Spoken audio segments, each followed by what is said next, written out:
I'm Hannah May Aldeza, 27 years old, and I'm a sales executive na subsidiary ng isang bank. Wala akong nakikita. Talagang totally blind. Yung sinasabi nilang black, hindi ko nga rin alam yun eh.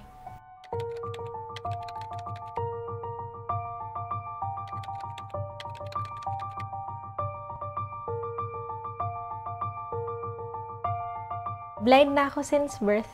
Premature baby kasi ako eh, so 7 months pa lang, pinanganak na ako. Hindi raw na-develop yung eyes and na-overdose sa oxygen and nagkaroon ng glaucoma na rin. Isa siyang eye disease.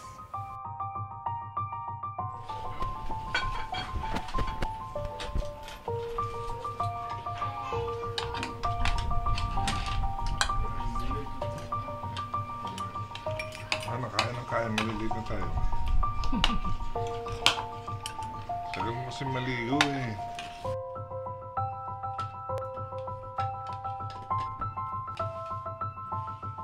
Kahit pa paano naturuan din ako ng independence.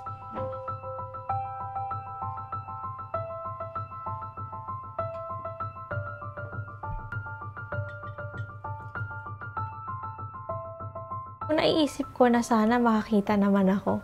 Or sana kahit konti man lang nakakakita ako.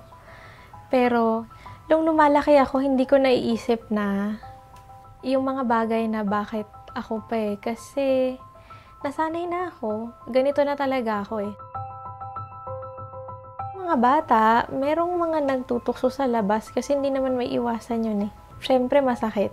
Pero, nung lumaki na ako, alam ko na totoo naman kasi I took up Bachelor of Science in Computer Science. Bata pa lang kasi ako, mahilig na ako sa technology. 9 years old pa lang talaga ako. Nagpaturo na akong mag-type. Wala pa yung software namin na ini-install kung saan nagsasalita yung computer. Talagang gusto ko lang matutunan kung paano. And then nung college ako, sabi ko, why not? Ang ginawa ko kasi nung college, meron akong sighted guide. So, siya yung nagdi-dictate sa akin. Challenging yung course kasi may mga visual aspects kagaya ng computer graphics. Minsan yung mga professor ko hindi alam kung paano ituturo sa blind yung visual concept. Nung college lalo, I didn't want to give them a reason para i-treat ako differently. Minsan merong mga instructors ako na nagsasabi na huwag mo na lang itong gawin, ipapasa na lang kita, hindi ako pumapayag. Kasi, number 1, syempre na-challenge ako. And then sa classmates ko, may mga nasasabi yung mga classmates ko, parang, ay, kung ganun, edi sana nabulag na lang din pala ako.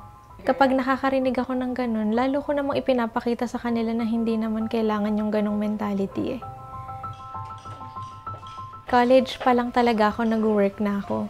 Sa akin kasi, yung paniniwala ko dyan is, if the opportunity doesn't knock, parang, diba, create your own. Bakit hindi mo gawin?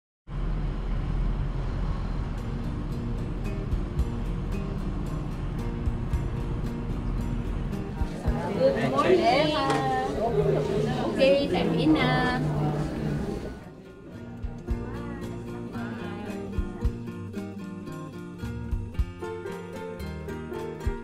Sa totoo lang, mahirap maghanap ng job. Lalo na if you're blind and you're a woman. Marami na talaga akong in-applyan na jobs. Sasabihin na talaga nila agad sa'yo, ay sorry kasi we can't accommodate ikaw dahil dun sa case mo. Because you're blind, we don't have special facilities.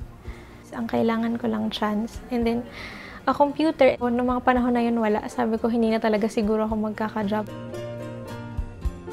So, yung transition sa home-based job to office-based was through an organization called Atrieve.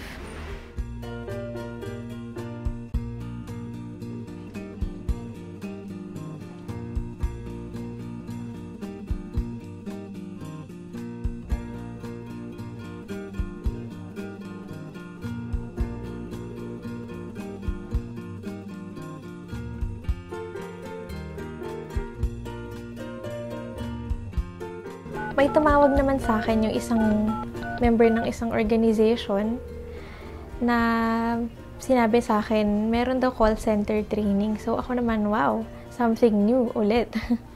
So, sige, gawin natin yan. Talagang na-stress ako ng mga unang weeks kasi, wow, ganito pala yun. Bakit ko nga ba ginusto dito? So, yung challenge din, apart from hitting the target, is to prove to them na kaya rin namin. So, dapat mag-hire pa sila ng iba pa. Twitter, forward leads and list timeline for Twitter. Twitter, blank, heading level 2. Active talaga ako sa Twitter. Malaking tulong din talaga yung social media para magkaroon ako ng maraming friends and makapag-network din. Kung merong opportunities dyan, job doon, anything really. Right now, I have a girlfriend, si Hannah. Kapangalan ko rin siya. I met Hannah on Craigslist kasi I posted an ad.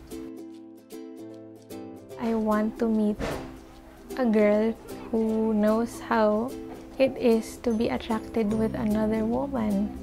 So I can talk to her.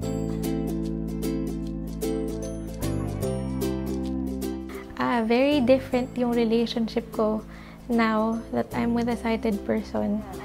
Sige, matutulungan kita, yan, Maraming na-introduce na bagong experience yung being with Hannah, with a sighted person. Siya mismo nagde-describe sa akin ng mga bagay-bagay sa paligid. Ibang klase yung experience na, you know, you enjoy yung things, yung sunrise or sunset.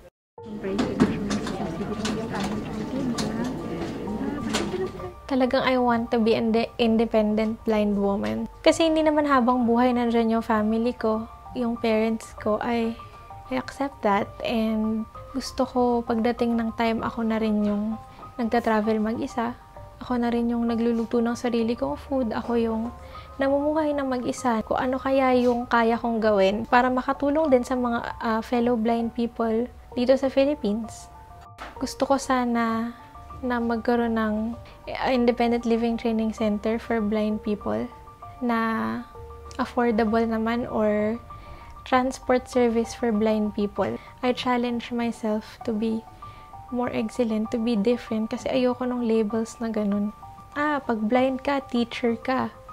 Pag blind ka, masahista or musician or beggar. We're competent. Just give us a chance na i-prove yun sa workplace. Yung mga labels na hindi ko gustong naririnig is impaired, tsaka disabled, challenged. Kasi, bakit hindi mo na lang direktahin blind? Totoo naman. Kasama yan sa identity ko, so why not? Yun naman talaga yung ako